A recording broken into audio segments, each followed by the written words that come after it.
Louvado seja o nosso Deus. Vamos à exposição do texto, irmãos.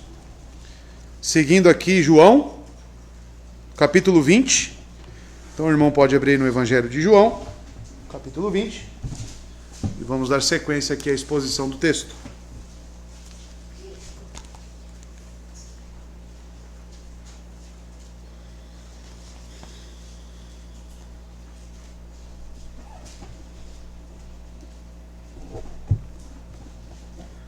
Lendo aqui na versão King James inicialmente, vou expor aos irmãos do verso 11 ao verso 18. E aqui diz o seguinte: Mas Maria ficou parada e chorando do lado de fora da sepultura. Enquanto ela chorava, curvou-se e olhou para dentro do sepulcro.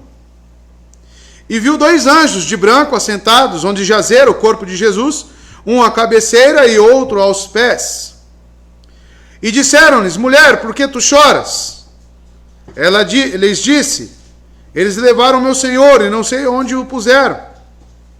E ela, tendo dito isso, voltou-se para trás e vê Jesus em pé, mas não reconheceu que era Jesus. Disse-lhe Jesus: Mulher, por que tu choras? A quem procuras? Ela, supondo que fosse o jardineiro, disse-lhe: Senhor, se tu o levaste, dize-me onde tu o puseste, e eu o levarei. Verso 16. Disse-lhe Jesus: Maria.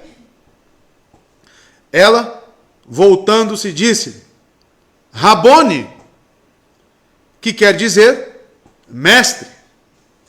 Verso 17. Disse-lhe Jesus: Não me detenhas, porque eu ainda não subi para meu Pai.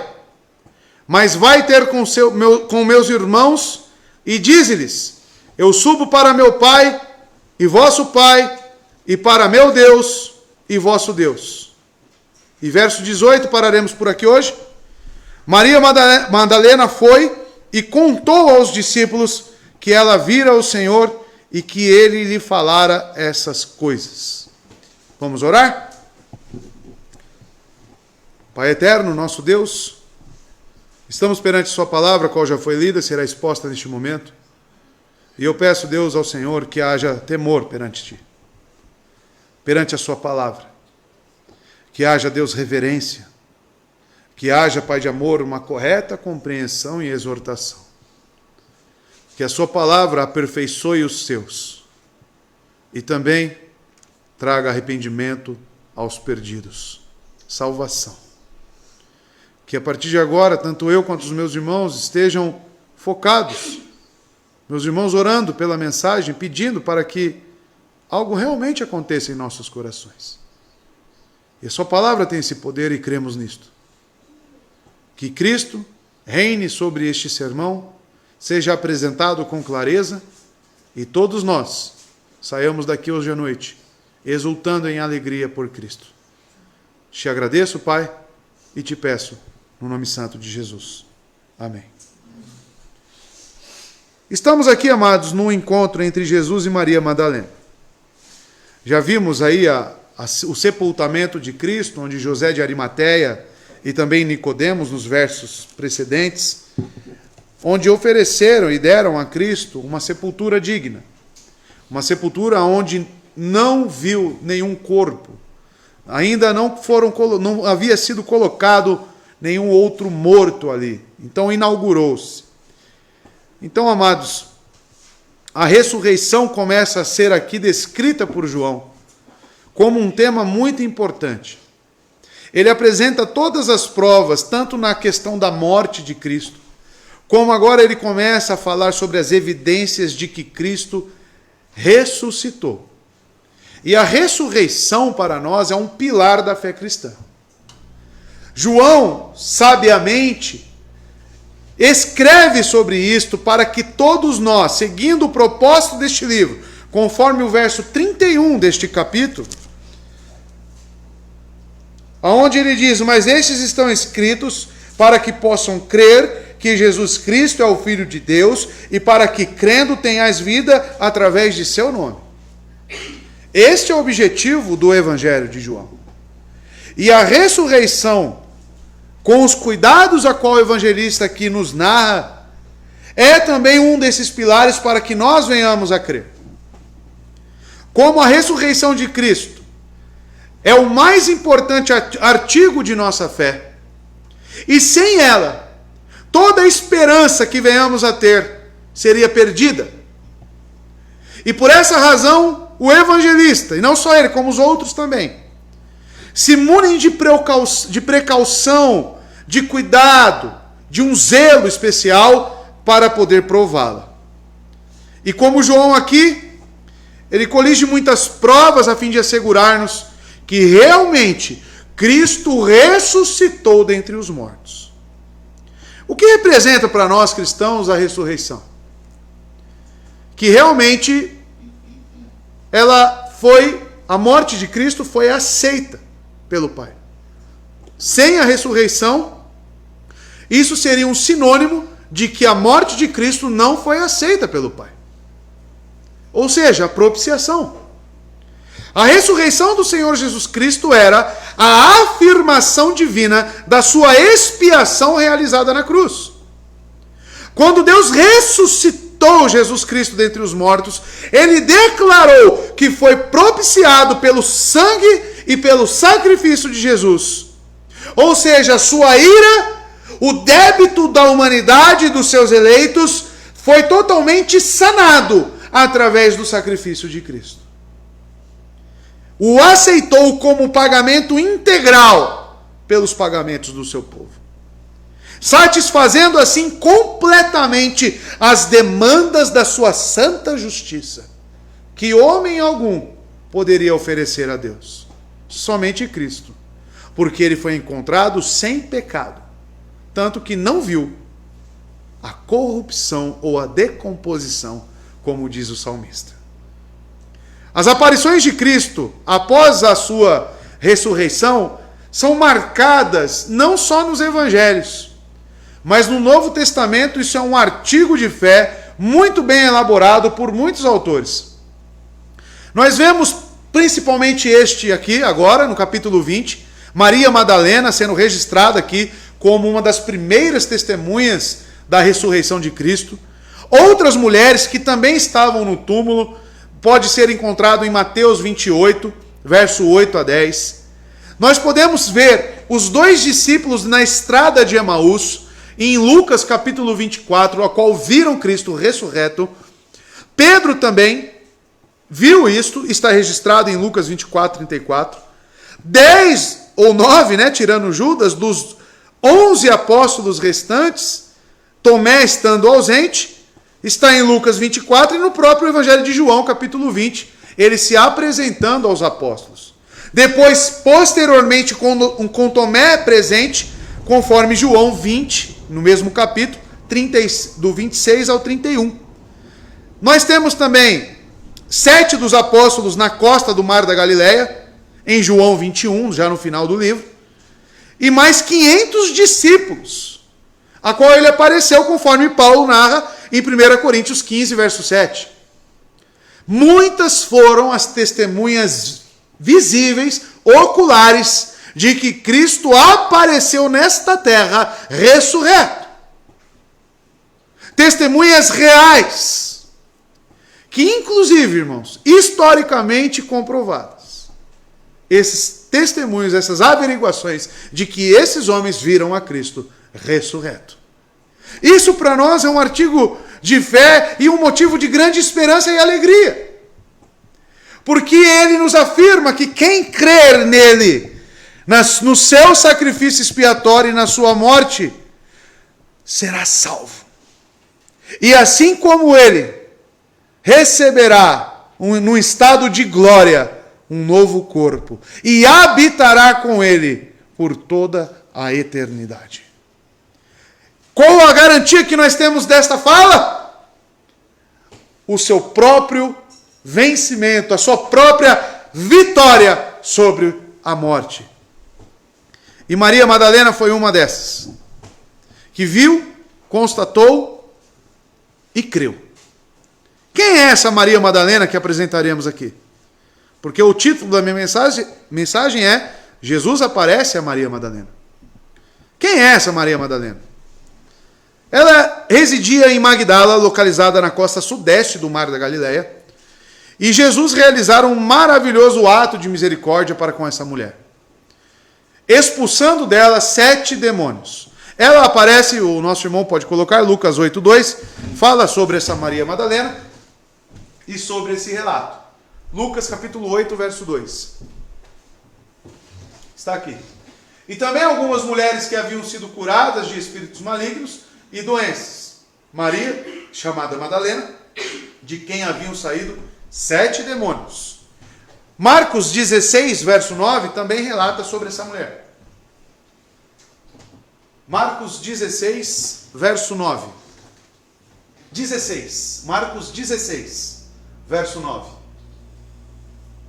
Está no 10. Isso. Quando Jesus ressuscitou, na madrugada do primeiro dia da semana, apareceu primeiramente a Maria Madalena, de quem havia expulsado 7 demônios.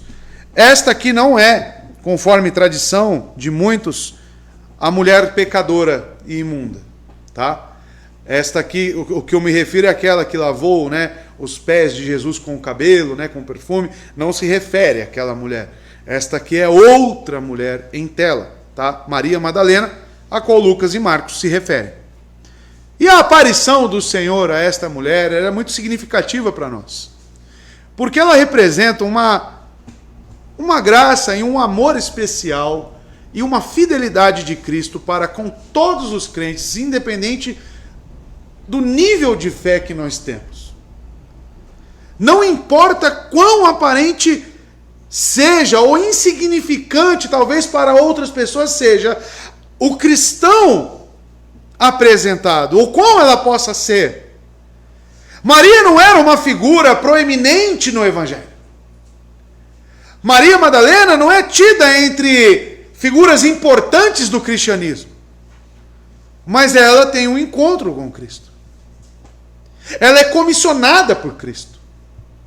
Ela é enviada por Cristo. E amados, antes da crucificação, ela apareceu apenas como um nome na lista de mulheres que viviam com Jesus e os apóstolos. Contudo, o Senhor escolheu ela para aparecer a ela em primeiro lugar. Jesus escolheu esta mulher para a sua primeira aparição. E entraremos no texto e veremos como ocorreu essa aparição. E extrairemos aqui, com a graça de Deus e a ação do Santo Espírito, as aplicações necessárias para as nossas vidas. Verso 11. A partir de agora, no texto, acompanhe na sua Bíblia, utilizando agora João Ferreira de Almeida, vai dizer o seguinte: Maria, porém, estava em pé, diante do sepulcro, a chorar. Enquanto chorava, abaixou-se a olhar para dentro do sepulcro. Então, a primeira coisa que João nos narra aqui é que esta mulher, Maria, estava em pé, olhando para o sepulcro e a chorar. Estava ali, sozinha, olhando ali como se algo estivesse faltando e com um sentimento de tristeza profunda. A história, então, que João narra se volta para Maria Madalena, a qual já apareceu no capítulo 19, verso 25, que diz o seguinte: junto à cruz de Jesus estavam em pé sua mãe, a irmã de sua mãe, Maria, mulher de Cleófas, e Maria Madalena. E também, amados, no versos 1 e 2, nós temos agora também Maria Madalena. E no primeiro dia da semana, Maria Madalena foi ao sepulcro, cedo, sendo ainda escuro, e viu que a pedra fora retirada do sepulcro. Então temos aqui a inserção da figura de Maria Madalena, porque João pretende com isso que nós olhemos para ela, olhemos com atenção como que ela está reagindo à morte e o que ele está prestes a fazer. E é razoável supor que ela demorou um pouco mais a chegar ao túmulo de João e Pedro.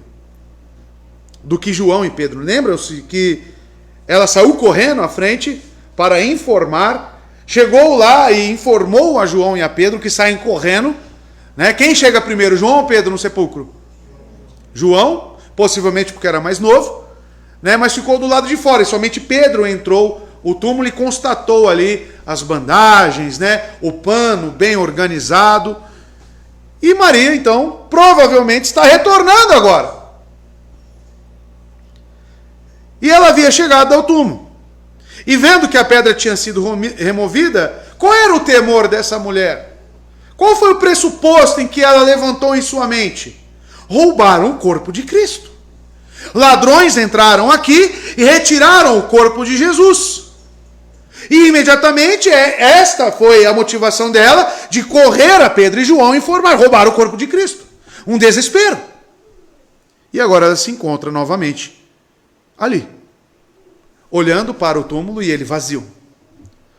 Segundo o que o texto nos apresenta, Pedro e João já não estão mais ali. E a última parte do que foi pregado aqui semana passada é que eles, ao constatarem o túmulo vazio e observarem os detalhes ali dentro, eles entenderam. Entenderam as Escrituras. E certamente saíram dali alegres. Mas Maria não. Maria, que ainda está impulsionada por uma enorme sensação de dor e de perda. Maria em seguida voltou ao túmulo. E pelo tempo que ela fez isso, os dois apóstolos tinham ido e vindo, não é informado que nenhum cruzamento e nenhuma informação de Pedro ou João para esta mulher, falando, não, ele ressuscitou, as Escrituras dizem isso, isso e isso. Não é informado nada sobre isso. E entendemos que essa tristeza é justamente por uma falta de compreensão também. Então, amados, ela está ali, na sepultura, sem nenhuma informação ou mensagem, também dos anjos que se apresentaram às outras mulheres. Os discípulos levam consigo a consolação e a alegria, mas esta mulher ainda não. As mulheres que se atormentaram com um pranto infundado, inútil, também olharam com aqueles, se depararam com os anjos, segundo Mateus, e o anjo exortou aquelas mulheres e falou, ele vive. Em suma, amados, temos aqui sentimentos carnais, que nós temos, e que mantém essa moça olhando para o sepulcro e chorando.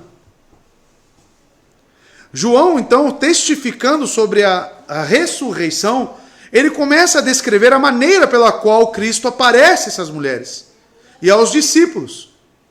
E ainda que mencione apenas uma mulher, Maria, no entanto, penso ser possível que as outras já estivessem, ido embora, talvez. O texto não nos permite afirmar, segundo João. E continua João dizendo, enquanto chorava, abaixou-se ao olhar para dentro do sepulcro. Tá? Então Maria estava parada, fora do túmulo, chorando. Sua dor pungente se extravasava em soluços constantes e descontrolados. Enquanto dava vazão à sua amarga tristeza, desconsolada, Maria ficou ali chorando incontrolavelmente. Seu amor pelo seu Senhor foi maior do que a sua fé em sua promessa de subir novamente, ou de entender e compreender a ressurreição. Mas apesar de sua fé fraca, no entanto, Jesus não iria deixá-la em tristeza. E por fim, enquanto ela ainda chorava, ela inclinou e olhou para dentro do túmulo. E o que João já nos traz aqui é que ela estava procurando alguma coisa. Essa mulher, ela estava buscando algo. Essa mulher está aqui tomada por sentimentos plausíveis, razoáveis. Talvez não, dependendo pelo lado em que observamos.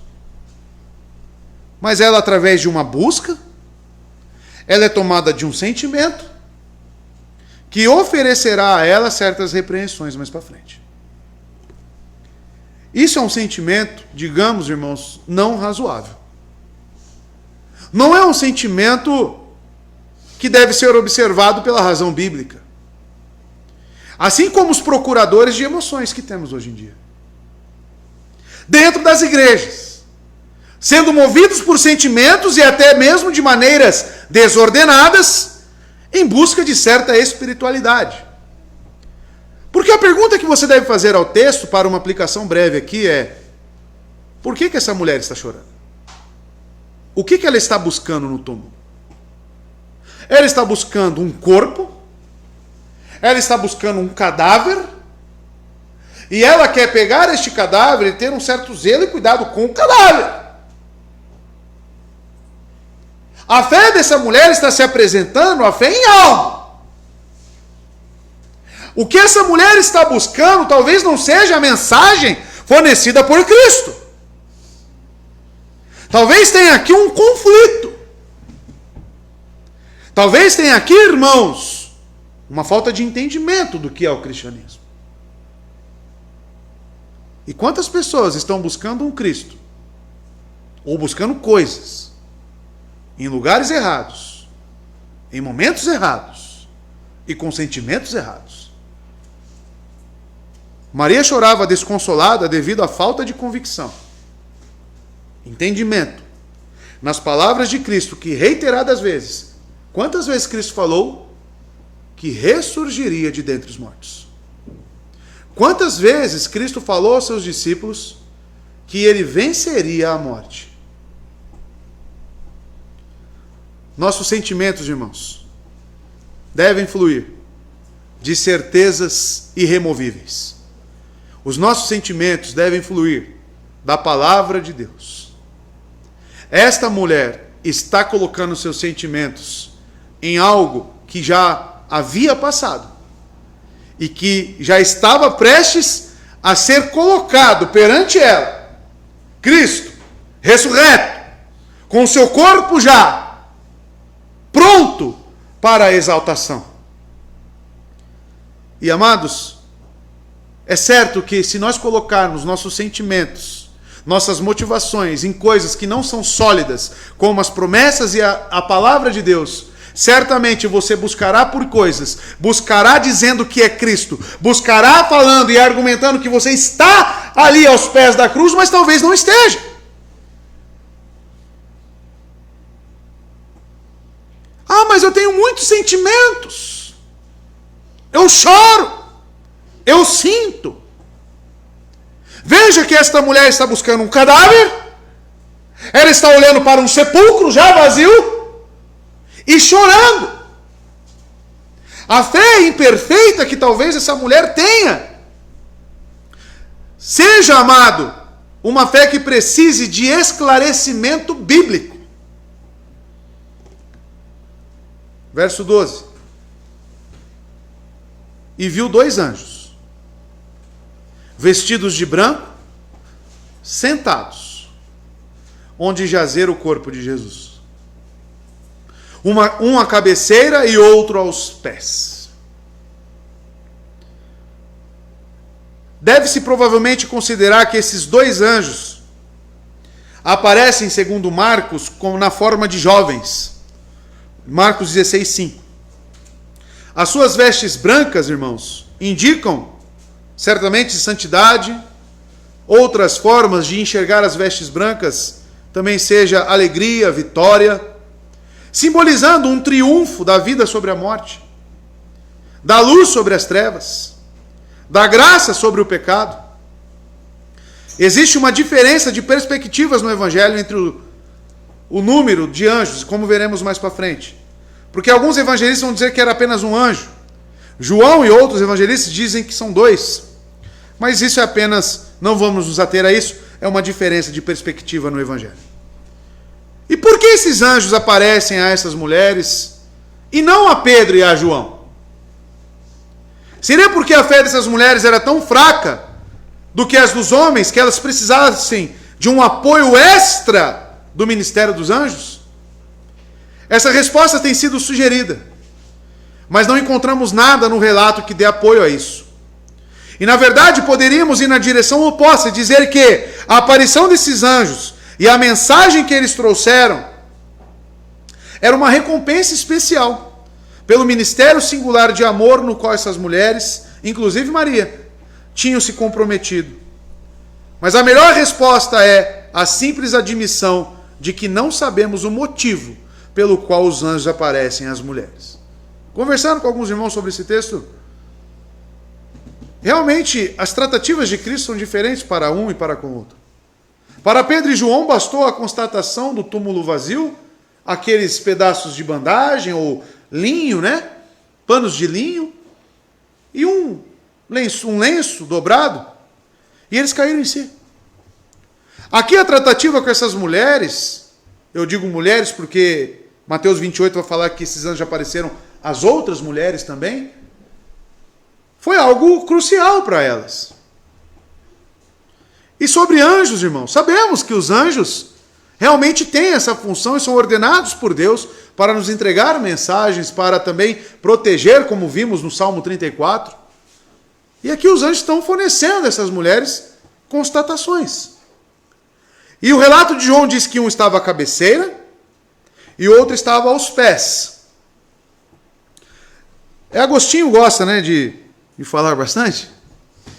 E ele diz que essa posição dos anjos, uma cabeceira e outros pés, destaca que o evangelho seria pregado desde o Oriente até o Ocidente. Mas isso fica por conta de Agostinho, tá? Não vou seguir nessa de Agostinho, fica com todo respeito, né, ao Agostinho. É mais digno de observação que Cristo, por meio de arranjos preparatórios dessa natureza, apresentou um enaltecimento da glória do seu reino.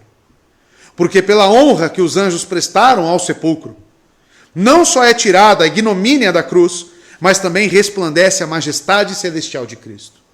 A presença de anjos naquele sepulcro é como se Deus estivesse informando: aqui existe honra, aqui existe a vitória sobre o pecado. Anjos ainda vestidos de branco, transparecendo para nós esta pureza, transparecendo que aquele sepulcro realmente ele foi tido em santidade. Isso nós podemos afirmar. Que Deus colocou aqueles anjos para ratificar, para constatar que aquela morte e ressurreição foi algo de sua aprovação. Uma honra. Tanto eles estarem ali, como receberem essas mulheres a mensagem da boca desses anjos. Que espantosa paciência nosso Senhor demonstrou. Tolerando tantas faltas em Maria, nas suas companheiras, também nos discípulos, pois é uma honra não pequena que lhes confere enviando os seus anjos. E veja, existe um cuidado de Deus, de Cristo, para com seus discípulos. E se possível, ele envia seus próprios anjos, para que lhes confirmem na fé. Eu não gosto muito, né, de falar de alguns relatos, porque talvez as pessoas pensem, não, nossa, um pastor reformado espiritualizando dessa forma. Mas são constatações. Lendo sobre missionários, eu não vou me lembrar o nome do missionário em si, mas ele chegou em certa tribo para pregar o evangelho. Chegando lá, incrivelmente, creia você ou não, aqueles índios já criam em Cristo. Eram índios convertidos. E lá vem a primeira pergunta na mente, tanto do missionário como na nossa: quem pregou o evangelho a esses índios? Quem informou a eles? E segundo o relato do missionário, os índios disseram que alguém foi lá. Alguém reluzente, e pregou a eles o evangelho. Você crê nisso, irmão? Que pode acontecer? Nós estamos vendo aqui diante do texto um relato de confirmação dessas mulheres e Deus utilizando anjos. A palavra de Deus diz que os anjos são nossos ministros, eles nos servem. E eles podem sim, como instrumento de Deus, enviar a mensagem da salvação. Deus pode salvar índios. Deus pode salvar nômades. Deus pode salvar quem Ele quiser. E isso demonstra para nós uma honra, um cuidado, um zelo, um sinal de esperança, de que esteja onde estiver os seus eleitos, o bom pastor vai lá buscá-los. Verso 13. Olha o que os anjos fazem. Veja se não será em benefício desta mulher. E perguntaram-lhe eles: mulher, por que choras? Respondeu-lhes Marta. Perdão, é que Marta é muito semelhante a ela na atitude com Lázaro, né? Elas chorando e Cristo repreende elas. Eu já disse que ele está dormindo apenas. E ela permanece chorando. Maria Madalena.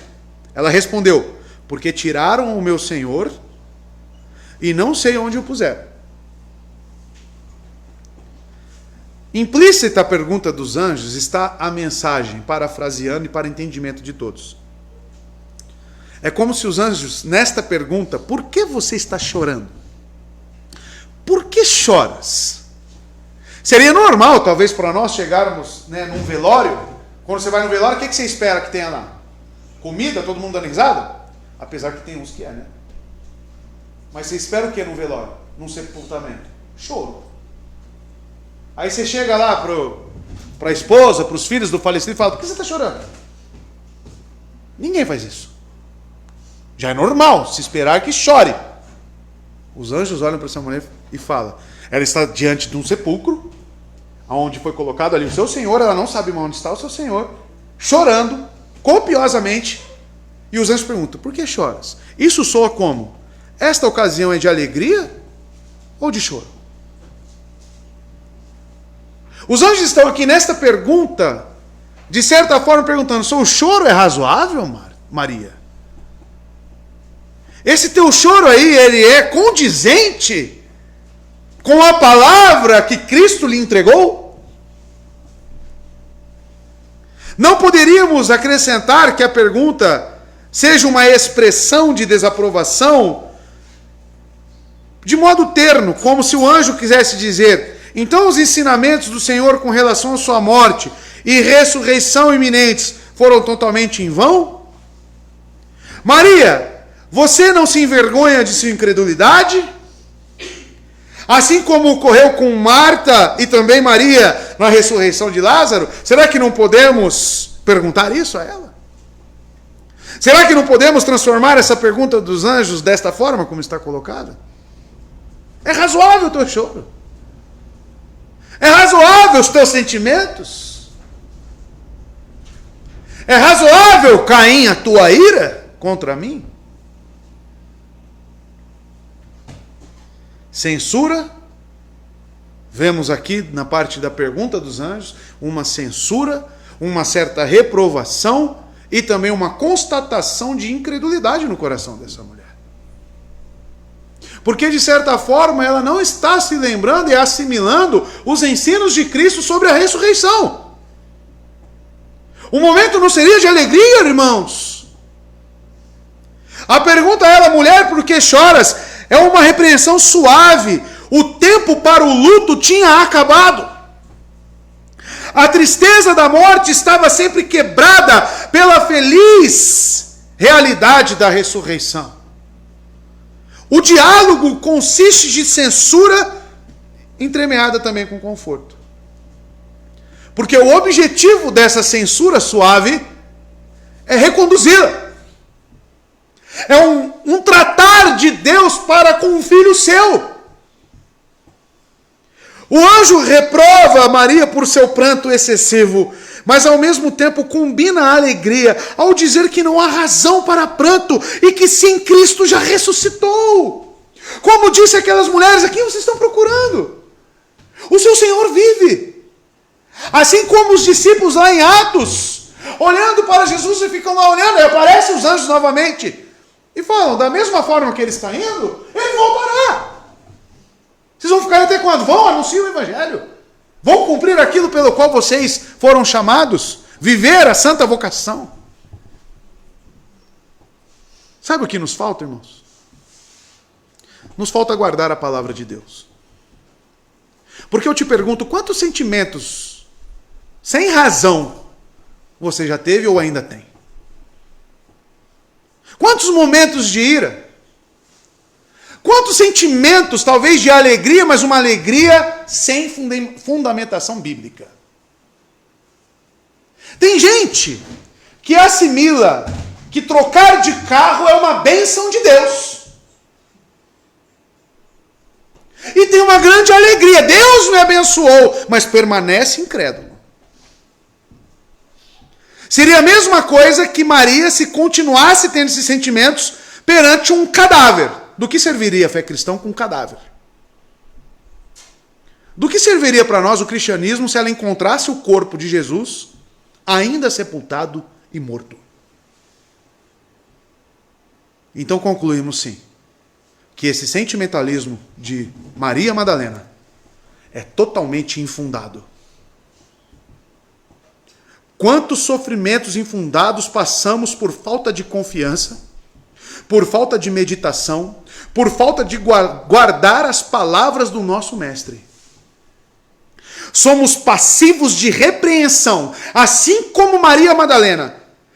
Quando a nossa atitude nos tempos de profunda angústia e tristeza seja buscar consolações, refresco em coisas palpáveis, em coisas que não são as suas promessas e a sua palavra. Existem pessoas que só ficam em uma igreja se elas podem palpar alguma coisa. Eu só vou na igreja se eu encontrar lá a famosa profetada. Eu só vou na igreja, só constato realmente que o Espírito Santo está ali se eu sentir o arrepio na hora da música. Eu só fico naquela igreja se o pastor falar algo sobre a minha vida e adivinhar o que eu estou passando. Acho que talvez o que você esteja buscando é um guru. Ou um macumbeiro. É isso que você esteja procurando. Porque aqui, em uma igreja séria, em qualquer que seja, ali será apresentada a palavra de Deus. E para muitos isso não é suficiente. E isto se assemelha à condição desta mulher atual aqui nesse verso, de estar procurando algo a qual não deveria, e estar colocando sentimentos em algo a qual também não deveria. O momento aqui era de alegria e confiança no que Cristo havia dito aos discípulos, que ele venceria a morte e ressurgiria no terceiro dia. Esta é a mensagem. Isso me fez pensar na religião que eu professo. E você deveria pensar na sua religião também. Que tipo de Cristo você está procurando? Cristo é o que para você? Alguém que atende os seus desejos? Talvez você, como essa mulher, estivesse procurando o corpo dele também. Talvez hoje você ainda esteja procurando algo palpável em Cristo. Mas eu te digo que, à luz de Hebreus, capítulo 11, verso 1, a fé é aquilo que não vemos. Mas é a convicção do que esperamos, mesmo sem ver. Você crê? Ou você busca um Cristo palpável? Talvez você não tenha fé. Nós devemos pensar nisso, irmãos. Respondeu-lhes. A mulher, Maria, Madalena, responde. A pergunta deles, por que choras? Ela responde desta forma: porque tiraram o meu Senhor e não sei onde o puseram. Pode-se também traduzir como: o meu Senhor foi levado embora. Observe, Maria ainda fala de Jesus como seu Senhor. Isso deve se exaltar. E se pelo menos soubesse onde o corpo estava, ela poderia trazer o que viera fazer na tumba. Estão lembrados o que ela veio trazer para a tumba? Os primeiros versos: especiarias, ainda para tratar do corpo. E além disso, só de estar junto dele, mesmo que fosse apenas ficar perto de um corpo morto, talvez para essa mulher que almejasse um Messias político, né? Um reinado presente, talvez aquilo ali saciasse um pouco do seu consolo, da sua tristeza. Mas o desespero de Maria resultou de não saber onde o corpo do Senhor estava. Ela acreditava que ele ainda estava morto e ela ainda tinha vindo para finalizar os preparativos do enterro. Mas como ela estava prestes a descobrir, essa tarefa não era mais necessária. A cabeça de Maria Madalena estava ainda dentro daquele sepulcro. Talvez a cosmovisão de Maria estivesse ali, enterrada também. Ela queria um corpo. Ela queria terminar esses preparativos. E eu penso, amados, ainda mais profundamente, aonde estão as minhas certezas e as minhas convicções? O que eu tenho buscado com Cristo? Será que as suas convicções do que tange ao cristianismo não passe de um enterro e de um sepulcro e de um defunto? Sabe o que eu estou falando? De ter uma fé morta. A fé morta busca um defunto. A fé morta busca algo que não tem na palavra de Deus. Graças à misericórdia e à benevolência de Cristo, e por ser uma eleita dele, ele a reconduz. Porque triste seria a realidade dessa mulher se continuasse a buscar um Cristo morto. Triste seria a realidade. E quantos nós conhecemos que continuam a buscar um Cristo morto? Alguns ainda colocam a cruz preenchida com a imagem de Cristo. O meu Cristo, meu amado, não está nem numa cruz, muito menos num sepulcro. O meu Cristo está com um corpo, assim como o meu, me representando, sendo 100% Deus e completamente homem, à destra de Deus Pai. E existe hoje, dentro do cristianismo, diferentes perspectivas de Cristo. Porém, eu informo aos irmãos que só existe uma verdadeira. Quantas pessoas nós conhecemos que buscam um Cristo morto? Que buscam um corpo? E você tem que sondar a sua fé para ver que tipo de cristianismo você crê. É o bíblico? Você se sujeita à palavra do seu mestre? Você crê nas suas promessas? Ou você continua por meios infundados, irracionais, ilógicos, a tentar a fundamentar a sua fé? Buscas infundadas. A nossa falta de maturidade na fé e dependência de Cristo, e até mesmo a incredulidade, nos faz recorrer a coisas e a ir a lugares onde não nos é exigido. Eu conheci uma pessoa que estava numa igreja e toda semana ela frequentava uma outra igreja, uma pentecostal. E ela dizia, não, lá é diferente. Eu sou membro aqui, mas eu preciso ir lá, porque lá é diferente. Eu descobri o que tinha lá nesse lugar. Tinha o famoso guru da fé. Descobria tudo que ela precisava, dava aquelas profetadas, falava, não, isso vai acontecer, isso, aquilo vai... Ou seja, o cristianismo daquela pessoa era fundamentada em previsões. Podia até mesmo ser membro numa igreja, mas ela buscava essas coisas em outro lugar. Isso era uma busca infundada. Porque onde estão as palavras de vida eterna? Não na boca de qualquer homem, de qualquer um que fala sobre o futuro. E lendo hoje, como eu li, os irmãos leram, Simão, o mago, lá em Atos, no capítulo 8, ele fazia muitas coisas, e o que as pessoas diziam? Nele está o poder de quem? O poder de Deus. E ele continuava enganando muitas pessoas. As pessoas que tentam assimilar Cristo com essas coisas, eu pergunto sinceramente a você, conhecem a Cristo? Estão buscando o Cristo verdadeiro? Ou talvez isso seja muito discrepante da nossa realidade, mas e você que busca dentro de uma igreja ser servido? Será que você busca Cristo verdadeiramente na igreja? Será que o seu cristianismo, o que você professa, está condizente com o caráter e a realidade de Cristo pautada na palavra?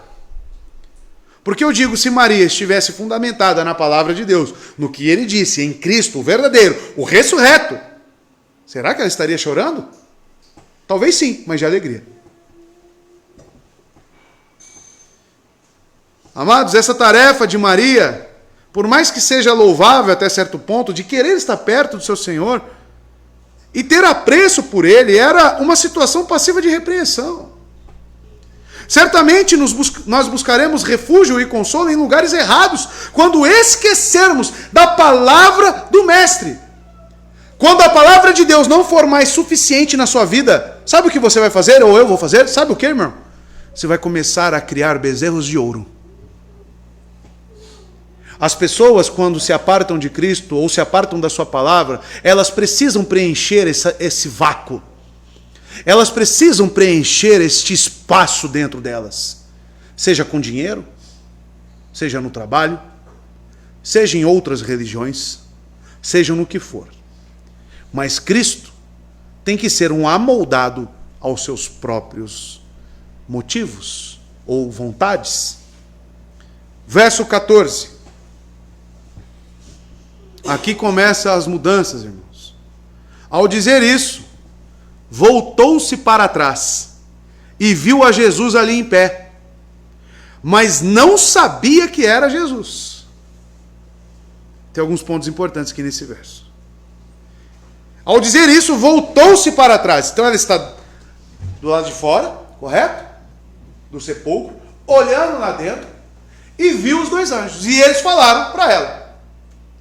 Agora no verso 14, ela vira para trás. Maria estava olhando para dentro do sepulcro, conforme os versos 11 e 12, e depois ela se volta na direção oposta. Por quê? Uma pergunta que você tem que fazer para o texto: o que fez essa mulher virar para trás? Talvez um. O quê? Algo, segundo o evangelista e a palavra de Deus, fez com que ela voltasse para trás. Então, amados, umas poucas amostras das possíveis causas é: Jesus subitamente apareceu, e os anjos o viram, e de onde estavam lá do túmulo, curvaram-se em adoração a Cristo, e isso causou um senso de percepção aonde ela virou. Isso é uma possibilidade. Outros, porque os anjos ao verem apontaram para ele, indicando assim que Maria ali estivesse, ou o próprio Cristo. Talvez da chamado, não sei, algo trouxe essa percepção e fez com que ela voltasse para trás. E diz o texto que ela viu Jesus ali em pé. Mas algo que nos encabula, nos traz assim, ela não sabia que era Jesus. E pode se perguntar de onde vem esse equívoco de Maria, que andou com Cristo, serviu a ele, esteve com ele, a partir de um ponto aqui não o reconhece. É uma figura que não é familiar mais para ela. Há quem pense que apareceu aqui uma forma diferente. Mas não vamos longe demais. Eu tenho a percepção, amados, de que o próprio Cristo, assim como em Lucas 24, pode pôr para a gente, verso 15 e 16, aconteceu algo parecido com os discípulos a caminho de Emaús. Então, vamos ver aqui o que aconteceu. Veja. Enquanto conversavam e discutiam, o próprio Jesus se aproximou e começou a caminhar com eles. Então, uma terceira pessoa se junta ali, né? Com os outros dois, começa a caminhar, e era o próprio Cristo. Aí veja. Mas os olhos deles foram impedidos. Os olhos deles foram impedidos de reconhecê-lo. Isso leva então a entender que o mesmo aconteceu aqui com Maria Madalena.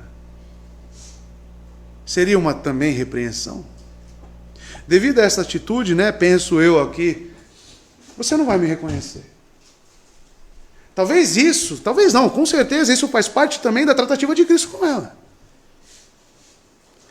Como se fosse a forma como você está querendo me buscar, as motivações a qual você está tendo, esta certa incredulidade não lhe permite me ver. Agora eu penso, você pela sua experiência cristã, quanto mais você se aparta deste livro, quanto mais você negligencia a sua igreja e se vê longe, quanto mais você deixa de orar, Te pergunto sinceramente, mais perto de Cristo você está? Você consegue vê-lo? Você consegue se sentir consolado? Isso, amados, nos traz uma ideia e uma percepção perante o texto de que se nós tivermos sentimentos errados, irracionais, desapartados da sua palavra, buscarmos Cristo em locais errados, só pode acontecer certas coisas, irmãos. Ou você ser enganado e enviesado através de falsos cristos, de falsas certezas, ou até mesmo não achar nada e não ver nada. Você pode ser tomado de uma frieza, tomado de uma insensibilidade e se tornar como uma rocha, que não vê nada, que não sente nada, e apenas a vida e o trabalho cotidiano lhe basta. Isso é muito preocupante. O corpo da ressurreição de Cristo, outros motivos possíveis, talvez fosse mais glorioso do que o anterior, a qual ela viu todo ensanguentado, todo ferido devido aos açoites, e este corpo glorificado talvez estivesse diferente, alguns comentaristas vão dizer. Mas houve várias sugestões para seu fracasso em reconhecer o Senhor, e tinha certeza de que ele estava morto, então a última coisa que ela esperava vê-lo era vivo. Ou seja, a pessoa que buscava um cadáver, quando vê vivo, lógico que vai ser estranho. Ou seja, quando Cristo diz para as pessoas, como vemos em Mateus 7, como vimos na parábola das 10 virgens, eu não vos conheço, é que talvez o Cristo que você busque não seja compatível com o real. E certamente ele não irá te conhecer. Em Maria, nós temos um exemplo dos equívocos, irmãos. Ainda que Cristo se apresente em nossa vida, contudo imaginamos que ele assume essas formas, de modo que nossos sentidos concebem algo que está longe de ser o verdadeiro Cristo. Pois as nossas faculdades de entendimento não só são passíveis de serem enganadas, e muitas das vezes e muitas pessoas são, mas são também enfeitiçadas pelo mundo e por Satanás, para que não tenham qualquer percepção da verdade. Quantos de nós, por engenhos de uma mente perversa, distorce o que idealizamos sobre Cristo, sobre a sua palavra?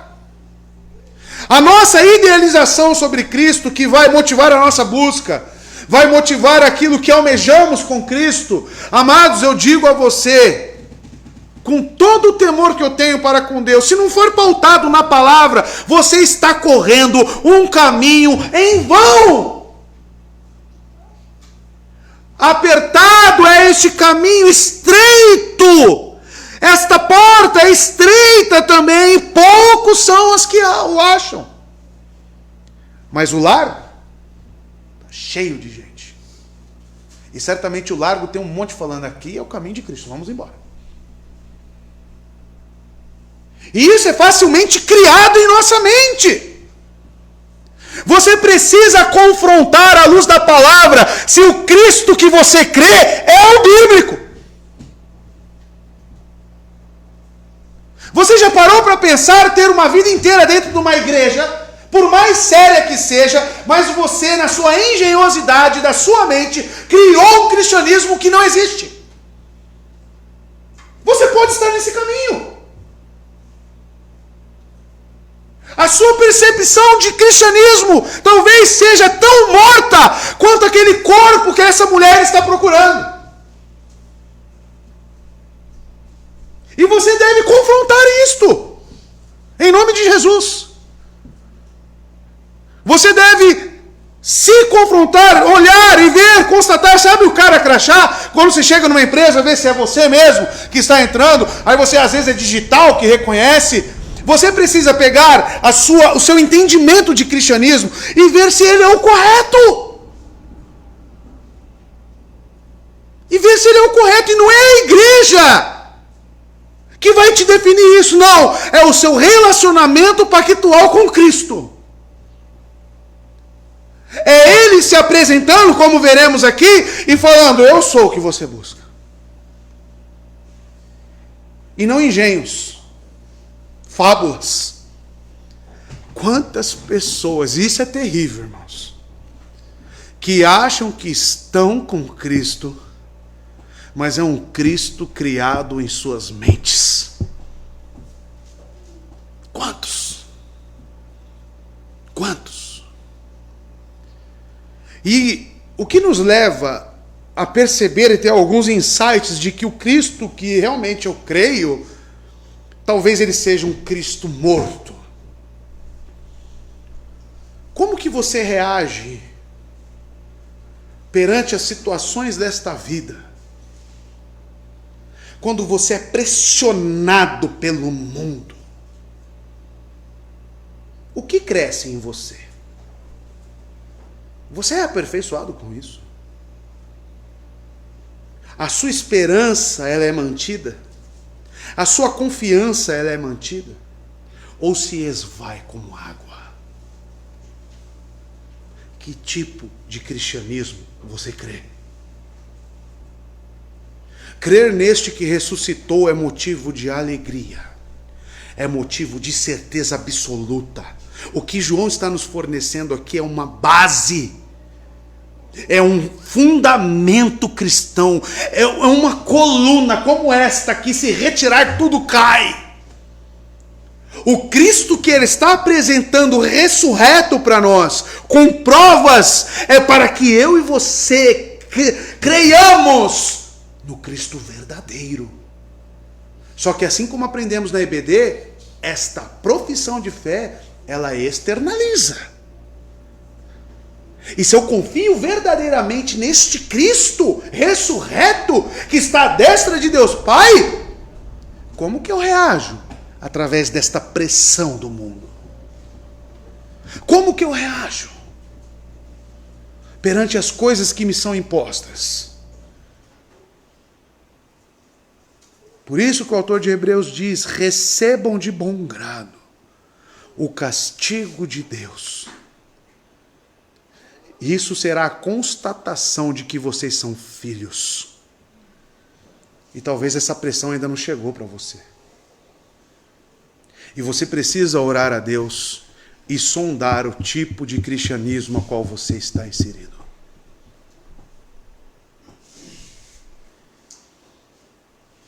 Lucas 24, ainda sobre os discípulos no caminho de Emaús, verso 24 a 31, põe para mim, por favor. Olha onde está. Olha o que Cristo fez com aqueles homens que não reconheceram ele também. Cristo impediu eles de reconhecer. Talvez, por uma percepção errada de quem Cristo era também. Mas veja onde está e com o que você deve confrontar a sua ideia de cristianismo. Cristo nos apresenta isso. Alguns dos nossos companheiros foram ao sepulcro e encontraram tudo exatamente como as mulheres tinham dito, mas não ouviram. Isso são palavras dos dois discípulos lá, a caminho de Emaús, falando com Cristo. E vocês lembram o que Cristo pergunta para eles? Que eles estão lá no caminho, que dando risada? Estão no caminho como? Tristes. Aí eles estão justificando a tristeza deles. Tá? E eles dizem: como vocês custam a entender? Olha a repreensão. Como vocês custam a entender e como demoram a crer em tudo que os profetas falaram? Não devia o Cristo sofrer essas coisas para entrar na sua glória? Olha Cristo aqui transformando a percepção desses homens de cristianismo. Eu só faço uma pergunta para vocês: e se Cristo não aparece para eles? Eles iam permanecer como? Tristes, amargurados, frustrados. A sua religião te traz isso? Você culpa o pastor e a igreja pelos seus problemas? Talvez o erro esteja em você e na sua ideia de cristianismo. E começando por Moisés, olha onde eu encontro o caminho do verdadeiro cristianismo. E começando por Moisés e por todos os profetas, olha o que Cristo fez. Explicou-lhes o que constava a respeito dele em todas as Escrituras. E você querendo ir lá no profeta. E você lá apegado a homens. O meu cristianismo, a minha ideia de religião, ela tem que ser confrontada pelas Escrituras. Cristo trouxe a sobriedade a estes homens. Ele trouxe a verdadeira visão de quem ele é, depois que ele explicou por todas as Escrituras o que falava sobre ele. Você lê a sua Bíblia. Você entende o que você lê. Você crê e confia no que está escrito. A sua palavra nos basta. Verso 15. Perguntou-lhe Jesus: mulher, por que choras? A mesma pergunta dos anjos. E ele acrescenta mais uma: a quem procuras? Ela, julgando que fosse o jardineiro, respondeu-lhe: Senhor, se tu o levaste, dize-me onde o puseste, e eu o levarei. Vamos por partes. Jesus então pergunta: mulher, por que choras? Esse termo mulher, agora é explicado, é um termo não desrespeitoso. Como Cristo fala com a sua própria mãe no casamento em Caná: mulher, não é me chegada a hora. Então esse é um termo. Ele diz também na cruz, né, quando fala que João, o discípulo, estaria cuidando dela, ele fala: mulher, eis o teu filho. Então esta é a forma em que eles se referiam às mulheres. Ele olha agora para Maria Madalena: mulher, por que choras? Novamente Maria ouve a mesma pergunta que lhe havia sido feita momentos antes: por que você está chorando, Maria?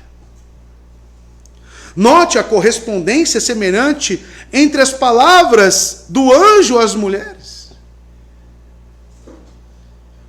As palavras que elas ouviram dos lábios do próprio Senhor um pouco mais tarde.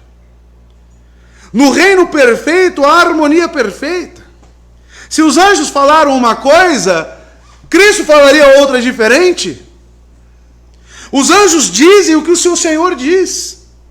E a pergunta era oportuna e apropriada para aquele momento. E certamente esse não era o momento para choro. Mais uma vez ela recebe uma repreensão, digamos que suave. A quem procuras? É a segunda pergunta. E o estranho para ela, né, tido como um jardineiro, a quem está procurando? Observe que a quem e não o que. Embora em sua resposta aos anjos Maria falasse sobre seu Senhor, ela não estava procurando por ele, mas por seu cadáver. E em Mateus 7 lá, como que os réprobos se dirigem a Cristo? Falando, se dirigem nele de que forma? Senhor, Senhor. Se perguntasse para aqueles homens em vida: você é salvo? Eles falariam o quê? Creio em Jesus. Creio em Jesus. Se perguntasse para essa Maria Madalena: você crê em Jesus? Creio em Jesus. Creio em Jesus. Ela procurava um Senhor, sim, mas um Senhor morto. Ela estava procurando por alguma coisa e não encontrou. Quando aquele se dirige a Maria, então pergunta: quem está procurando? Ela está começando então a mudar seus pensamentos para outra direção. Cristo está reconduzindo isso. Essas perguntas, amados, também têm um teor de misericórdia e graça. Assim como os discípulos a caminho de Emaús, Cristo tendo a preocupação de trazer lucidez àqueles homens, Ele está aqui reconduzindo os pensamentos desordenados de Maria para o local exato. Então, amados, ela deve começar a procurar por uma pessoa viva e não morta. E muitos de nós, amados, agimos de maneira estranha ao Evangelho. Se Cristo realmente perdoa os meus pecados, Se Cristo realmente foi o preço, a propiciação, aquilo que me justificou perante Deus, me dando livre acesso ao trono de graça, por que ainda eu vivo com sentimento de autocomiseração, olhando só para os pecados, olhando só para as minhas falhas, olhando só para as minhas fraquezas? O seu Cristo, eu te pergunto, ele vive? O teu Cristo, eu te pergunto sinceramente, ele te perdoou? Você tem acesso a Deus mediante a este Cristo, a qual você professa? Sim ou não? Por que eu vivo então falido, derrotado? Vivo como um homem moribundo. Ó vida, ó azar, igual o Batatinha lá no desenho, né? Ó vida, ó azar, e só reclamando, e só amargurado, e só murmurando. Que tipo de vida é essa, cristã? Se assemelha mais ao povo lá no deserto, que só criticava, comia maná, comia carne, estava ruim. Tinha roupa, tinha nuvem durante o dia, tinha coluna de fogo durante a noite para aquecer, mas não estava bom, estava ruim. Que tipo de cristianismo nós professamos? O seu Cristo vive e reina? O seu Cristo morreu naquela cruz verdadeiramente? Se sim, viva de tal forma.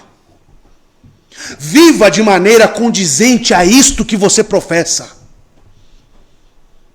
Viva de maneira digna, como vimos na EBD, da santa vocação. Quem que você procura? Eu faço essa pergunta de Cristo para você. Quem que você procura na igreja?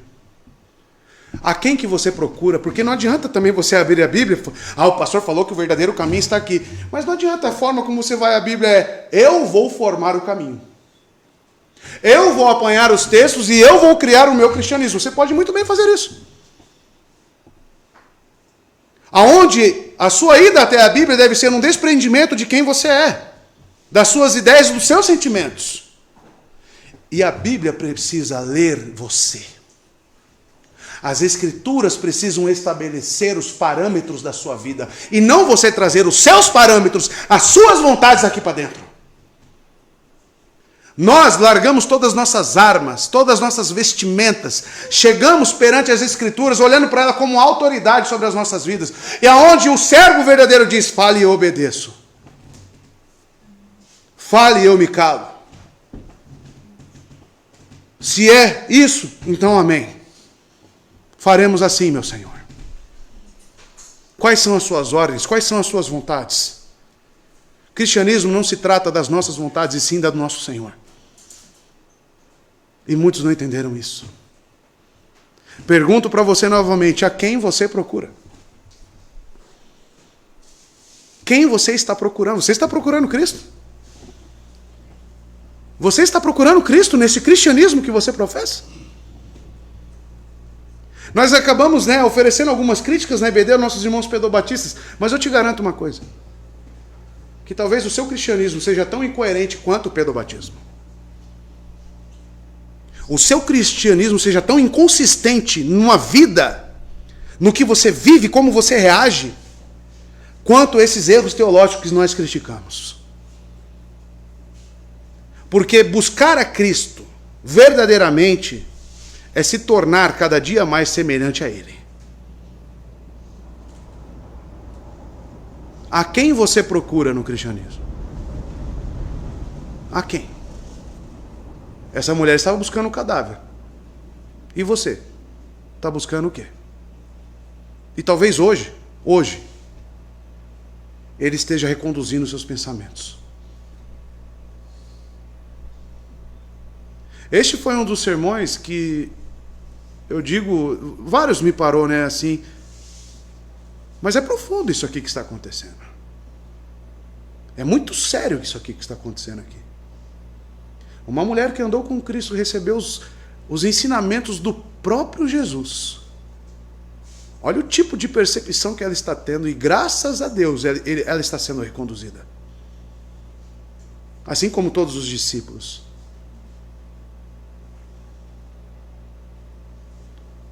E nós, a quem procuramos no caminho do cristianismo? Quantos se vislumbram apenas pelos feitos do cristianismo? Quantos buscaram um Cristo milagreiro? E Cristo confronta aqueles homens. Ninguém pode vir a mim se o Pai não o atrair. Duros são essas palavras, Jesus. O que ele estava querendo dizer ali? Olhando para aquela multidão de cerca de 20 mil pessoas, para mais, contando mulheres e crianças. Ele vira para aquela multidão e fala: todo mundo que está aqui, tem um monte aqui que não foi atraído pelo meu Pai. Tem um monte aqui que está me buscando para ser saciado em seus desejos. A quem você procura no cristianismo? Quantos buscam a Cristo através da experiência de outros? Vou ler os puritanos. Oh, que lindos puritanos, que homens piedosos. Mas a pergunta é: e você? Você é?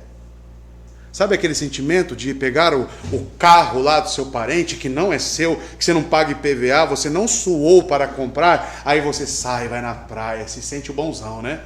Mas o carro é seu? O carro é seu? Cadê as suas experiências com Cristo?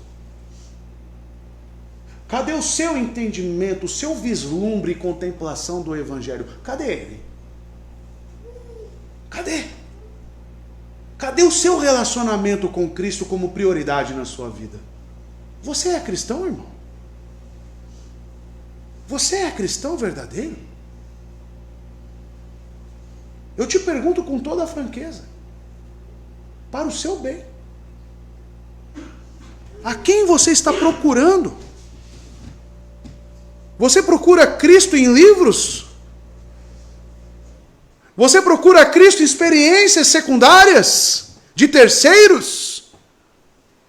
Aonde você busca Cristo? Você busca Cristo no seu esposo? A sua fé depende do seu marido ou a sua fé depende da sua esposa? Que tipo de cristianismo é esse? Aonde estamos pisando? A quem estamos procurando? Essa pergunta talvez seja uma das perguntas mais perscrutadoras de toda a Bíblia. A quem você está procurando? Tenha e tema. Tema e trema. Perante Mateus 7, verso 13 e 14. Põe para mim, por favor. Você leu esses dias. Entrem pela porta estreita, pois larga é a porta e amplo o caminho que leva à perdição. E são muitos, muitos os que entram por ela. Continua. Como é estreita a porta. E se Cristo falou que é estreita, já entrou num lugar estreito? Para mim é um pouco mais fácil, porque eu sou mais gordinho, né? Talvez fique mais estreita as coisas. Mas você entrou num lugar estreito, lugar assim, mal dá para você abrir os braços. Estreita é a porta, é apertado o caminho que leva à vida. São poucos os que a encontram. Por que são poucos que encontram? Porque muitos de nós, e talvez você, queira transformar o que é estreito em largo. Você fala: não, esse aí não é o caminho, esse aqui é o certo.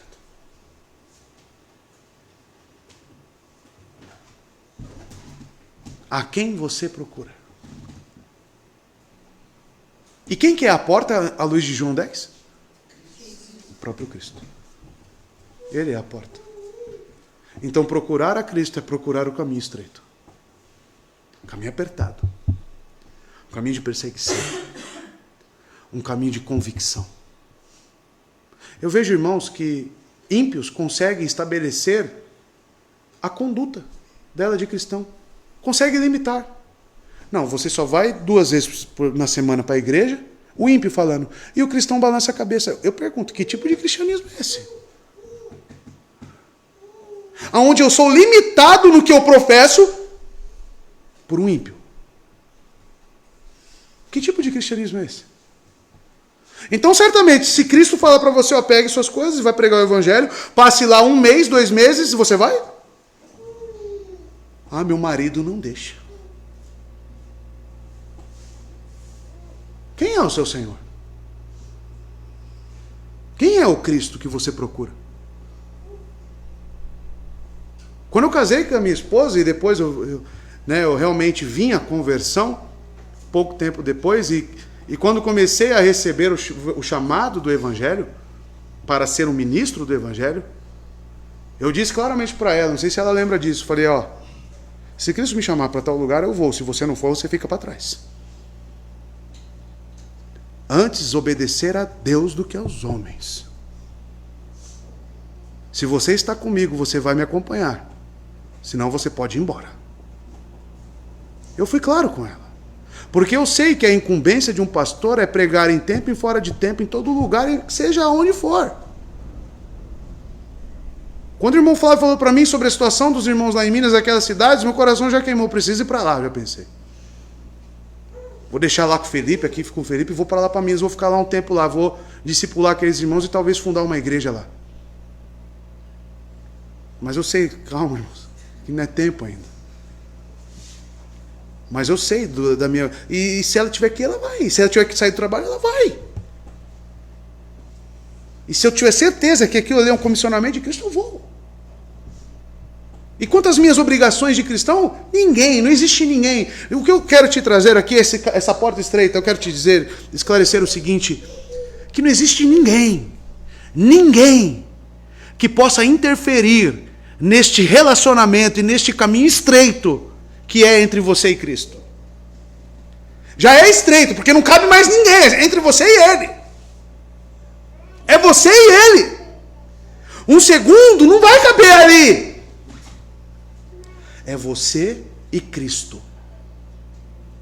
É você e Cristo. E eu te pergunto novamente, a quem você procura no cristianismo que você professa?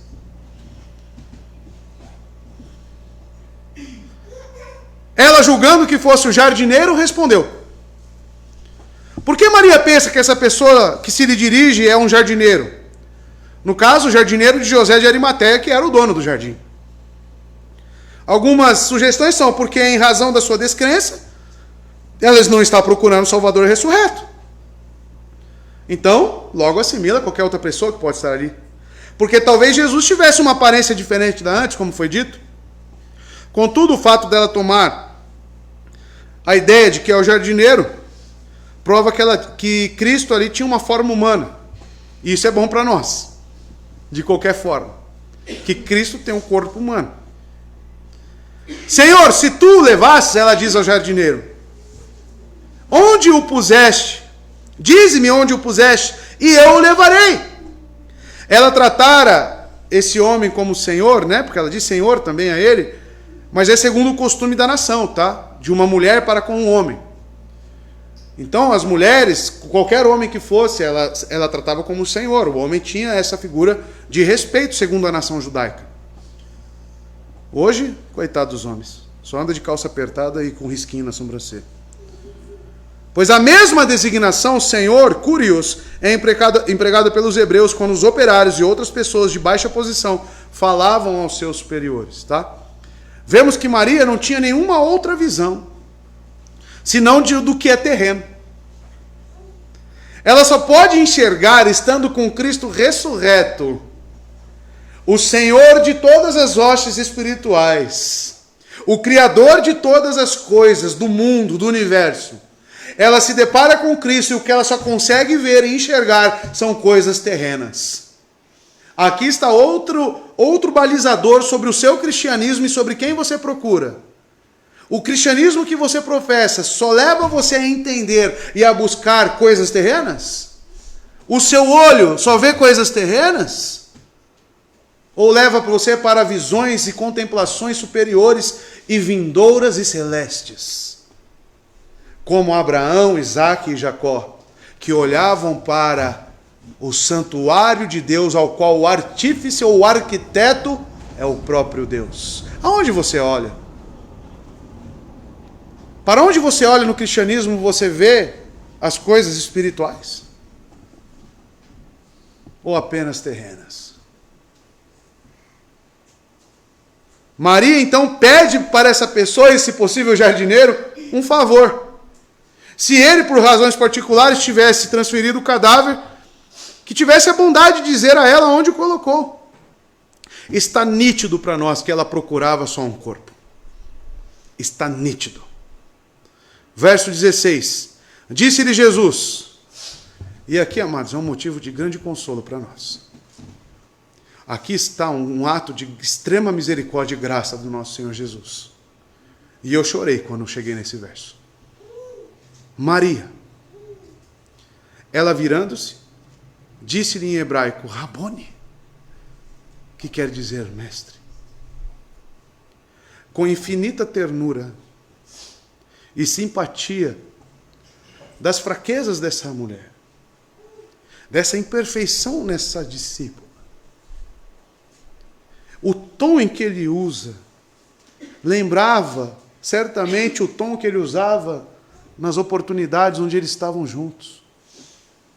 Jesus agora se dirige a Maria, usando uma única palavra, e no hebraico aqui fica mais certo, né, a transliteração como Miriam. Miriam.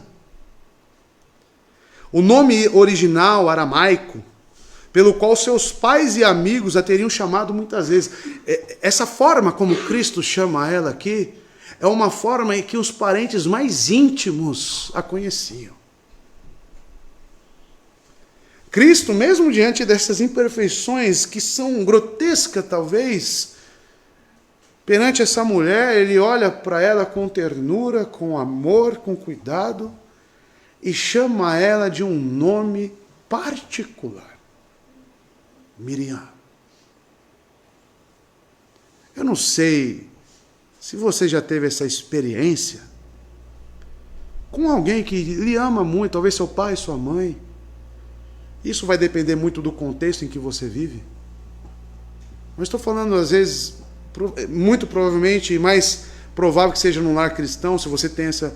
Mas quando alguém chegou com você, e você sabia que era por cuidado com você, por amor, chegou perto de você e te chamou pelo nome, e aquilo soou para você como realmente ele está preocupado comigo.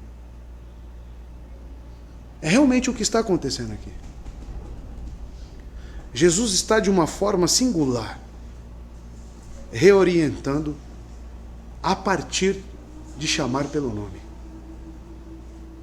Jesus se dirige a ela usando o seu nome nativo em sua língua materna, aramaico. Que Cristo permitira a Maria, por um breve tempo, cair em um equívoco, era bastante útil para a confirmação de sua fé. Mas agora, com uma única palavra, ele corrige esse equívoco na mulher. Ele falara previamente, mas seu discurso parecia ser de uma pessoa desconhecida como um jardineiro. Ele agora assume a personalidade do mestre e se dirige a seu discípulo pelo nome. Como já vimos previamente que o bom pastor chama pelo nome cada uma das suas ovelhas em seu rebanho, conforme já vimos aqui em João capítulo 10, verso 3. Portanto, aquela voz do pastor é inconfundível. Ela é única. E a ovelha, como ele próprio diz e nos afirma, conhece a sua voz. Ele chama pelo nome. E prontamente, como uma ovelha, ela atende.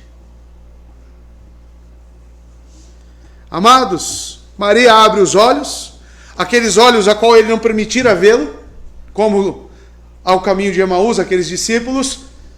Agora essas vendas caem, aviva todos os seus sentidos e afeta de tal maneira que ela imediatamente se rende a Cristo. Sabe quem me lembra essa passagem? Saulo de Tarso. Saulo. Vamos ler amanhã. Aí os irmãos comparem. Por que me persegues? Ele chama pelo nome. Ele confronta Paulo quanto ao pecado dele de perseguir a igreja. Um chamamento ao arrependimento. Paulo entende as palavras de Cristo a ponto de ficar cego. O encontro foi único, foi singular.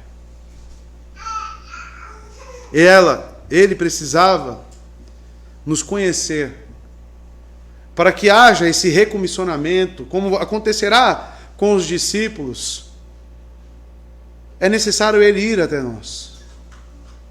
Essa ação aqui, amados, depende exclusivamente de Cristo. Por mais que você busque, e você deve buscar, deve orar, é Ele que se apresenta a você. É Ele que te chama pelo nome. Não é você que fica gritando Jesus, Jesus, Jesus por todos os cantos da terra e assim se dizendo cristão. Não. Os verdadeiros é aqueles que ouvem claramente o seu nome nativo e Ele te chama pelo nome e você, como uma ovelha, reconhece a voz dele. É algo singular, é único. É único. E aqueles que são verdadeiros cristãos sabem disso. Quando você foi chamado à conversão. Certamente Ele te chamou pelo nome. Certamente aquelas palavras é como se só tivesse você e Ele mesmo num caminho estreito. E aquelas palavras não tinha outra pessoa que poderia ter a possibilidade de não ser para você. Era para você. Gerou uma reação imediata. Está lembrado desse dia? Ela virando-se, disse-lhe em hebraico, Rabone, que quer dizer? Mestre. Quando Maria ouve essa palavra, seu próprio nome, na sua própria língua, pronunciado daquela maneira familiar, com aquele timbre familiar, como só uma pessoa já havia pronunciado. Ela se volta rapidamente e se vira para o lado oposto do túmulo, na direção de quem falava. Então, aquela virada e a conversa com o jardineiro, provavelmente, tudo indica pelo texto, que ela voltou a ficar virada para o túmulo. E agora ela vira de novo. Quando ela ouve Maria, e uma surpresa dramática, um feliz reconhecimento, uma reverência humilde, ela exclama, Rabone! E embora essa palavra, que originalmente significa meu mestre, meu professor, ela tem um significado que se aproxima muito e pode às vezes até ser transliterado dessa forma, Rabi, meu Senhor, meu mestre. Com uma única palavra, Jesus abriu os olhos de Maria. E por que isso aqui toca em nós? E pelo menos tocou a mim. Porque como eu aguardo o dia, no meu coração, em que Cristo falará, André, venha. Venha para a eternidade. E eu creio com a minha vida, de que isso é verdade, de que Ele perdoou os meus pecados naquela cruz. E não existe mais doce, nada mais especial do que ouvir a voz de Cristo. Se você ainda não ouviu essa voz, busque em Deus ouvi-la, porque é algo que vai mudar a sua vida. É algo que vai mudar a sua vida. Com uma única palavra, Ele mudou tudo naquela mulher. Ele mudou tudo na minha vida.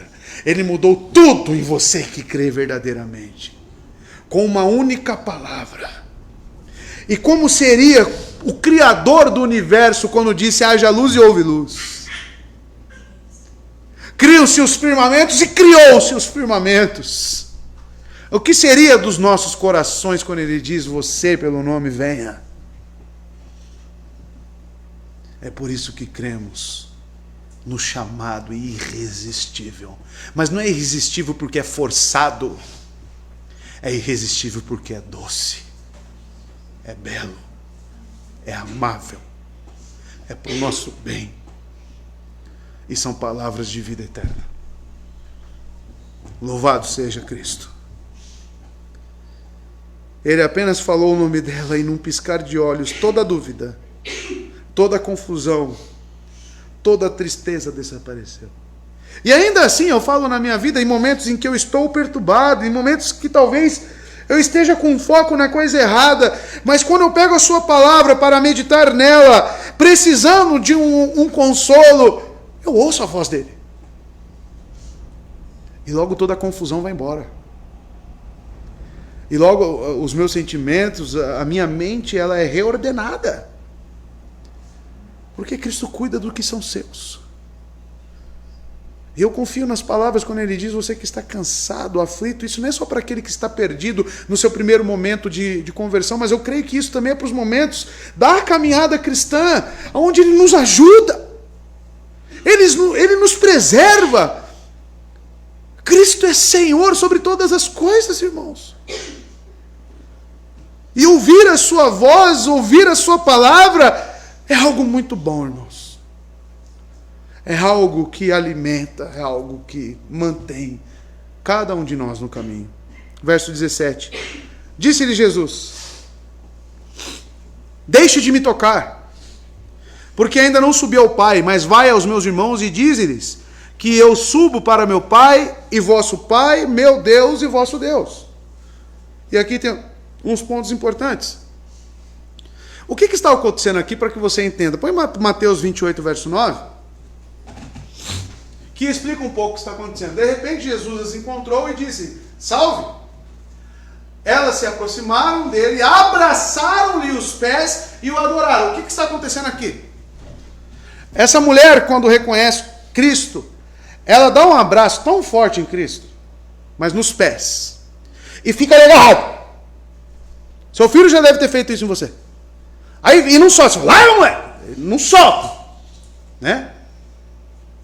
E veja, parafraseando, o que Jesus quer dizer aqui, não pense, Maria, que me segurando tão firmemente, você possa me prender para sempre perto de você. Porque esse abraço é significativo, é como se Maria estivesse, não vá mais embora, não faz mais isso comigo, fique aqui, fica aqui, fica aqui, fica aqui, fica aqui. E Cristo aqui ainda, como um bom pastor, está reordenando as ideias dessas mulheres. No caso, Maria Madalena, aqui na tela. A comunhão ininterrupta que você almeja deve esperar até que eu suba para ficar para sempre com o Pai. Jesus não fazia objeção em ser tocado. O ponto não é ser tocado aqui, mas está ainda mais profundo no que Maria estava expressando. De outra maneira, como pode explicar-se a palavra de Tomé, né? Porque ele permitiu que tocasse. O que ele condenou aqui foi a noção errada de Maria, que ainda permanecia. De que modo o antigo companheirismo que eles tinham fosse recomeçar. Ela pensava isso. Ele está aqui, agora ele vai continuar conosco, e vai caminhar conosco, e nós vamos viver felizes para sempre. Fisicamente. Fisicamente. Em outras palavras, que Jesus novamente viveria em uma associação diária e visível com seus discípulos. Tanto homens quanto mulheres. A comunhão, na verdade, recomeçaria. Mas ela não seria muito mais rica e bendita. Ela seria, mais rica e bendita. Seria a comunhão que o Senhor glorioso prometeu a esses homens e essas mulheres. Que ele viria e ele e o Pai habitaria neles. De que forma? Através do Espírito. Esse Cristo físico, este Cristo, ao que cremos, está dentro de nós. Habita em cada crente. Está em comunhão ininterrupta com Cristo. A palavra aqui, não me detenhas, vem do grego me, mo, aptomai. O não é uma partícula de negação, o me é um pronome, e aptomai é firmar-se em, aderir a, apegar-se. E o verbo aqui, amados, aptomai, é um verbo imperativo presente. Ou seja, nós não devemos buscar esta presença física aqui em vida de Cristo. Não devemos querer apegar nessa presença física de Cristo. Porque as palavras que ele diz e informa aqui é de que ele viria. Ele iria para o Pai e com o Pai, enviando o Espírito Santo em Pentecoste, ele habitaria em nós. E essa é a verdadeira adoração, não em um lugar físico, né, ou com algo físico, mas sim em espírito e em verdade. E assim adoramos a Cristo e adoramos a Deus. Maria não queria soltá-lo. Tendo encontrado ele novamente, além de suas esperanças mais selvagens, ela não queria perdê-lo. Sua compreensão física simboliza o desejo de garantir a sua presença de forma permanente.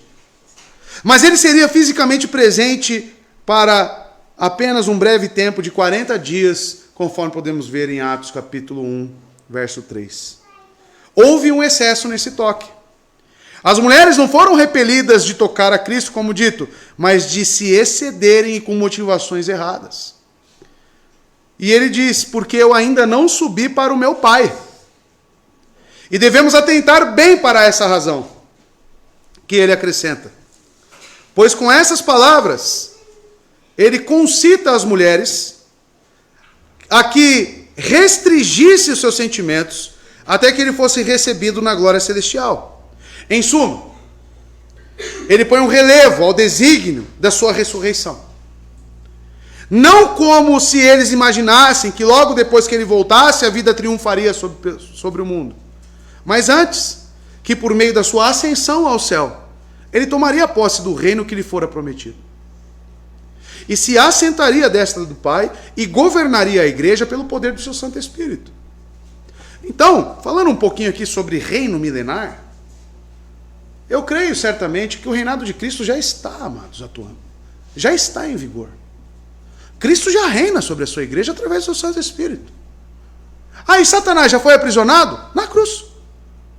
Ele venceu a morte, ele ressurgiu o terceiro dia e ascendeu ao céu. Já está consumado. Seu reinado já está em vigor, infalível. E os seus crentes governados em um reino que dura para sempre. Esta doutrina produz dois benefícios para nós. Primeiro consiste em que os que são desejosos de sair em busca de Cristo devem elevar as suas mentes para o alto. E em segundo consiste em que todos quantos se empenham em ir a Ele devem desvencilhar-se das afeições terrenas da carne, tudo aquilo que nos traz prazeres momentâneos, tudo aquilo que nos traz coisas palpáveis. Devemos colocar os nossos olhos nas coisas do alto. Por quê? Ele já está lá, à destra de Deus Pai. Mas ele diz, vá, meus irmãos, e diz-lhes que eu subo para meu Pai. Tanto Maria Madalena quanto as demais mulheres receberam uma mensagem a ser transmitida. E transmitida aos 11. Mas enquanto as outras mulheres devem dizer aos homens o que acontecera, ele ressuscitou dos mortos. E onde Jesus os encontrará, ele está indo adiante de vocês para a Galiléia. Vocês podem ver isso em Marcos 16, 7. Maria Madalena deve anunciar a eles que o grande acontecimento da história da redenção está para acontecer. Eu subo para o meu Pai. Então, quando eu penso em plano redentivo, eu tenho que pensar em morte, ressurreição e ascensão. Essas três coisas se completam. Jesus, então, chama, perceba, os seus discípulos por um novo termo. Ele chama eles de irmãos. Assim como vimos em Hebreus 2, verso 11. Ou seja, irmãos, um novo relacionamento. Uma comunhão no Espírito que está para ser derramado. Ou seja, um relacionamento íntimo de irmão. Os irmãos pertencem a uma mesma família. E eles têm muito em comum. O mesmo pai. O mesmo irmão mais velho.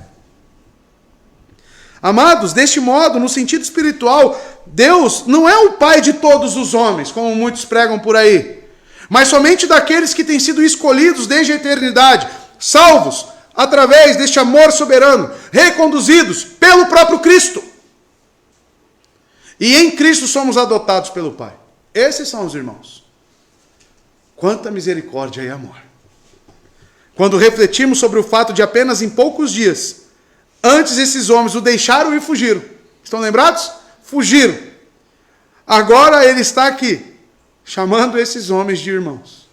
E mais surpreendente ainda é, quando ele chega perante eles, a primeira palavra que ele diz é, a paz. Qual a primeira palavra que você traria para a pessoa que te traiu? Para a pessoa que te abandonou? Para a pessoa que virou as costas para você no momento mais difícil na sua vida? Talvez você desejasse a morte dela. Cristo chega a esses homens e fala: rapaz. Irmãos, temos que aprender muito com Cristo. Muito, muito, muito. E então ele diz que sobe para o Pai, e vosso Pai, meu Deus, e vosso Deus. Isso aqui não é apenas um jogo de palavras. Jesus está aqui fazendo uma distinção. E aqui, ao mesmo tempo, ele enfatiza a intimidade e relação entre ele e o seu Pai e os discípulos. À luz deste fato, a distinção é evidente, a saber que ele não diz, eu subo para o nosso Pai. Ele não escreveu, ele não disse isso. Ou seja, amados, existe uma diferença entre o relacionamento entre Deus e o Filho, na Trindade, com a mesma substância. A união hipostática entre a Trindade, que certamente nunca teremos, porque somos criatura. Não pense que no céu você vai se tornar um Deus. Você vai continuar sendo um homem, sem corrupção, claro. Mas um homem, uma criatura. Assim como um anjo é uma criatura. E perceba que Cristo aqui ele faz essa distinção. Né? O meu Deus e o vosso Deus. Né? O meu Pai e o vosso Pai. E não o nosso. Tá? Então existe distinção. Maria, então, foi enviada aos discípulos em gerais. E de certa forma, né, João Calvino vai dizer isso também, que ele enviar essas mulheres serve como uma censura aos apóstolos.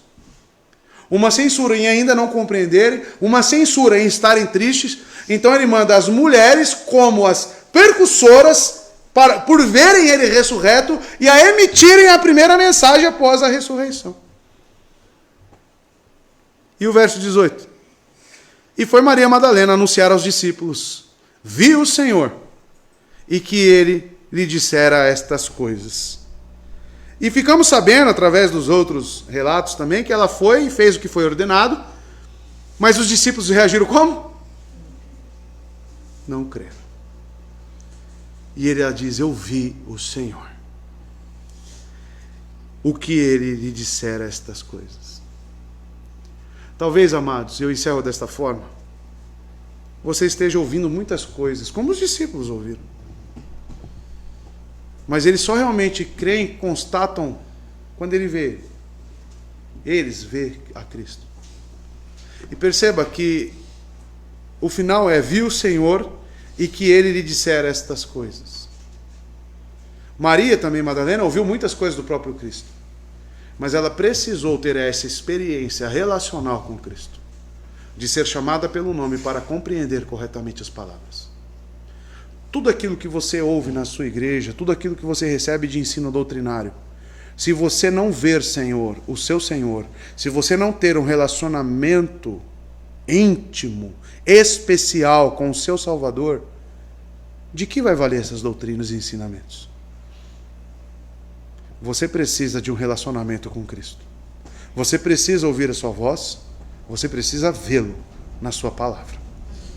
E assim você crescerá cada vez mais na fé. Que Deus te abençoe, meu irmão. Que Deus abençoe a igreja, nos exorte, continue nos trazendo convicções cada vez mais firmes no Evangelho. Gostaria de preparar os irmãos agora para a ceia do Senhor.